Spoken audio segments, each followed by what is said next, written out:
Olá, meu nome é Marlon Martins e seu canal Vanitas. Seja muito bem-vindo. Hoje falaremos sobre presidencialismo de coalizão, governabilidade, logo após a vinheta.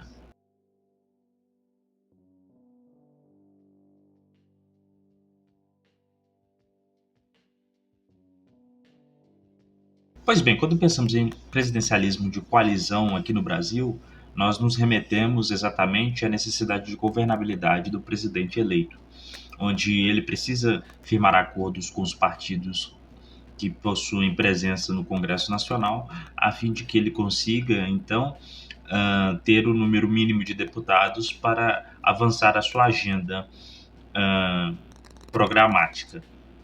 Entretanto, o que acontece é que, no Brasil, se faz necessário, então,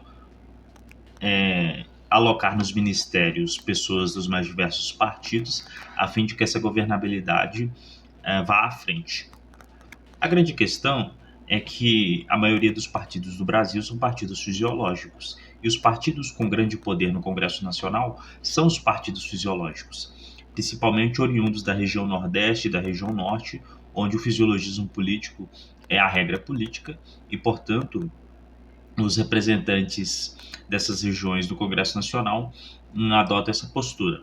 E eles têm muita presença no Congresso Nacional devido à distribuição de cadeiras que ocorre onde existe o piso de 8 deputados federais e o teto se limita, prejudicando estados como São Paulo e Rio de Janeiro e beneficiando estados como Sergipe, Alagoas e Maranhão. Tendo isso em mente, o que acontece é que esses terão muito poder. Pois bem, o presidente então terá que firmar acordo com esses partidos a fim de que ele consiga a maioria mínima para aprovação de PLs e maioria mais acentuada caso ele queira aprovar uma PEC, onde são necessários 3/5 do Congresso. Outra questão importante é que nem quando acontecem fenômenos eleitorais, como foi o de Bolsonaro em 2018, se alcança uma maioria absoluta. Em 2018, o PSL elegeu muitos deputados, mas não houve uma maioria absoluta. Portanto, o que nós temos em mente é exatamente a necessidade do presidente compor com vários partidos, o que em tese não seria problemático. Mas o presidente no Brasil ele tem pouca margem de ação, tendo em vista que a maioria das coisas que ele deve fazer perpassa pela autoridade do Congresso. Existe alguma coisa aqui ou ali que o presidente no Brasil pode fazer autonomamente, como decretos, resoluções, portarias e a questão orçamentária, se não me falha a memória, mas fora isso, tudo demanda a autorização ou aval do Congresso. Para isso ele precisa de maioria.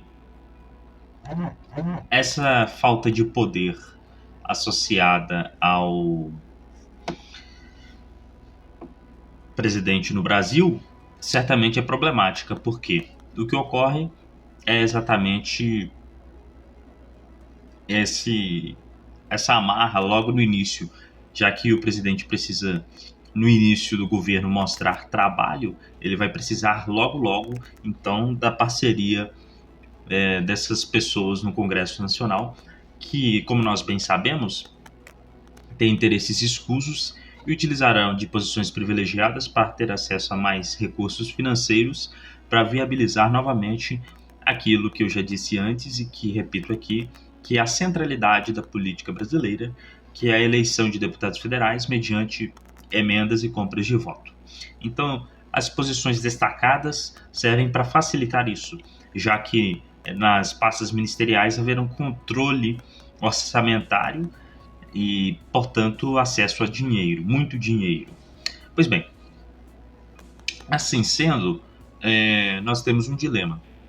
No parlamentarismo, o que ocorre é que é óbvia a parceria de muitos partidos para conseguir governabilidade. Por exemplo, nas últimas eleições na Alemanha, o partido de Merz, né, que venceu a eleição, precisou firmar parceria com vários partidos, já que eles não queriam que a AfD compusesse o governo, eles precisaram firmar parceria com todos os outros partidos para conseguir então ter maioria e o governo existir. O que ocorre é que o Brasil não é parlamentarista. Se o governo perde maioria, o governo em tese continua, mas ele ficaria estagnado, travado, atrofiado. E foi o que aconteceu com Dilma Rousseff, que perdeu maioria, mas o governo continuou. Foi até o final e, bom, nós depois vimos o resultado. Foi necessário grande mobilização popular para que o impeachment fosse viabilizado, para que ela saísse. Outro exemplo seria Bolsonaro, que precisou então entregar todo o seu governo nas mãos do Centrão, e o Centrão mandou e desmandou, e fez a farra com recursos públicos no governo Bolsonaro, e para que ele conseguisse chegar até o final. Ou seja, a viabilidade de um governo no Brasil depende da maioria no Congresso Nacional. E o Congresso pode oscilar muito e mudar de ideia, a depender dos projetos políticos, e o governo daquele presidente fica a ver navios. Tudo isso mostra o problema que há no Brasil. Uma correção a isso seria um empoderamento do poder executivo, concentrar mais poderes nas mãos do presidente. Por exemplo, quando olhamos para a Argentina e as reformas profundas que Milei realizou lá, isso seria difícil no Brasil, devido a essas limitações que o presidente da República possui. Uma outra alternativa seria o parlamentarismo, que resolve as coisas com muito mais celeridade.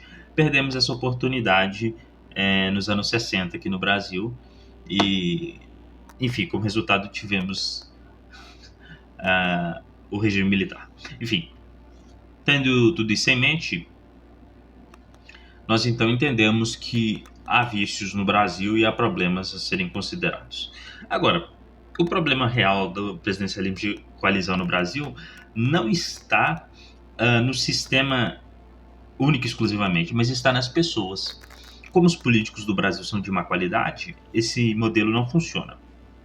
Mas, se os políticos no Brasil tivessem a obrigatoriedade de cumprir com sua função constitucional e, caso agissem ilegalmente, fossem penalizados severamente, ou caso não conseguissem atingir metas e objetivos, fossem retirados de forma natural e óbvia, e a população lesse isso com naturalidade, esse presidencialismo de coalizão funcionaria. Mas não é o caso. Outra coisa importante, quando o presidente da República tem a retaguarda desprotegida, ele precisará entregar muito para não sofrer as consequências, que foi o caso de Bolsonaro, Temer, Dilma e Lula. Não foi o caso de Fernando Henrique Cardoso, tanto que no governo dele o presidencialismo de coalizão funcionou muito bem, e o seu antecessor também, Itamar Franco. Mas depois deles, todos os presidentes não conseguiram operar nesse presidencialismo de coalizão devido à sua ficha criminal, possível ou não.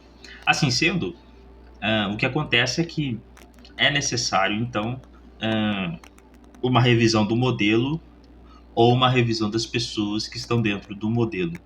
O que é mais fácil acontecer? Bom, para mim parece ser a revisão do modelo, porque eu não sei se terão pessoas suficientemente boas e alocadas em posições importantes já na próxima legislatura. E, bom, o Brasil precisa de mudanças velozes, né? Para isso, então, vai ter que mudar as regras, não apenas pensar na mudança dos agentes, porque não daria tempo. Bom, essa é a minha posição e eu gostaria de ouvir você que chegou até o final.